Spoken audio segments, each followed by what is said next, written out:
Baik, di sini saya akan menjelaskan PT Kereta Api Indonesia Persero atau bisa juga disebut PT KAI. Tugas ini adalah tugas individu dari mata kuliah pengauditan 2, dan tugas ini juga ujian akhir semester. Sebelum saya menjelaskannya, izinkan saya untuk memperkenalkan nama terlebih dahulu. Perkenalkan, nama saya Muhammad Arfandi Muin dengan NIM 2301901502059 dari kelas F akuntansi S1. Baik, langsung saja. Untuk latar belakang dari PT Kereta Api Indonesia atau PT KAI, itu pada tahun 2005 PT Kereta Api Indonesia terlibat dalam sebuah kasus hukum yang berkaitan dengan persaingan usaha tidak sehat. Kasus ini muncul dari dugaan praktik monopoli dalam penyewaan gerbong barang, khususnya untuk angkutan emas di wilayah tertentu di Indonesia. PT KAI sebagai penyedia layanan kereta api barang dituduh melakukan praktik yang membatasi persaingan sehingga merugikan pelaku usaha lain. Untuk pihak yang terlibat itu, yang pertama ada Kereta Api Indonesia sebagai terlapor, dan yang kedua ada PT Pulau Serojajaya sebagai pihak pelapor. Dan PT Pulau Serojajaya ini itu perusahaan jasa logistik yang merasa dirugikan.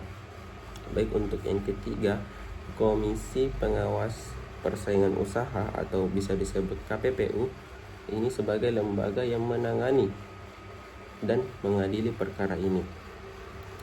Baik, untuk yang selanjutnya itu pelanggaran yang dilakukan. PT KAI diduga melanggar pasal 19 huruf D dan pasal 25 ayat 1 huruf A dan B Undang-Undang Nomor 5 Tahun 1999 tentang larangan praktek monopoli dan persaingan usaha tidak sehat.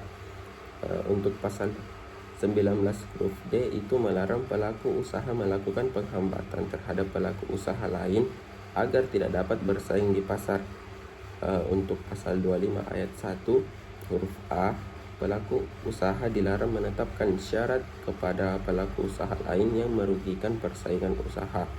Dan untuk huruf B-nya itu, pelaku usaha dilarang membatasi pasar atau pemasok. PT KAI dituding menolak menyewakan gerbong kepada PT Pulau Serojajaya, padahal perusahaan tersebut ingin ikut serta dalam angkutan semen yang mengakibatkan ketergantungan terhadap satu pelaku usaha dan menutup kesempatan pihak lain untuk masuk pasar. Dan selanjutnya itu dampak kasusnya itu terhambatnya persaingan usaha sehat di sektor logistik dan transportasi kereta barang. Dan untuk selanjutnya itu kerugian ekonomi bagi perusahaan pelapor karena tidak bisa mengakses fasilitas yang disediakan oleh BUMN. Dan selanjutnya itu munculnya kritik terhadap BUMN yang seharusnya memberi manfaat luas justru diduga menyalahgunakan posisi dominannya. Baik, untuk selanjutnya itu ada resolusi kasusnya. KPPU menyatakan bahwa PT KAI bersalah telah melakukan praktik monopoli dan penyalahgunaan posisi dominan keputusan KPPU. Di sini keputusan KPPU menyebutkan bahwa PT KAI melanggar Undang-Undang Nomor 5 Tahun 1999.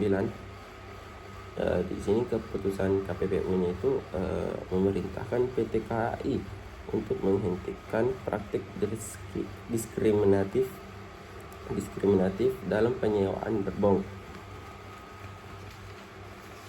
Baik, untuk selanjutnya itu juga memerintahkan PT KAI untuk menyediakan akses yang adil dan transparan bagi semua pelaku usaha yang ingin menggunakan layanan angkutan barang.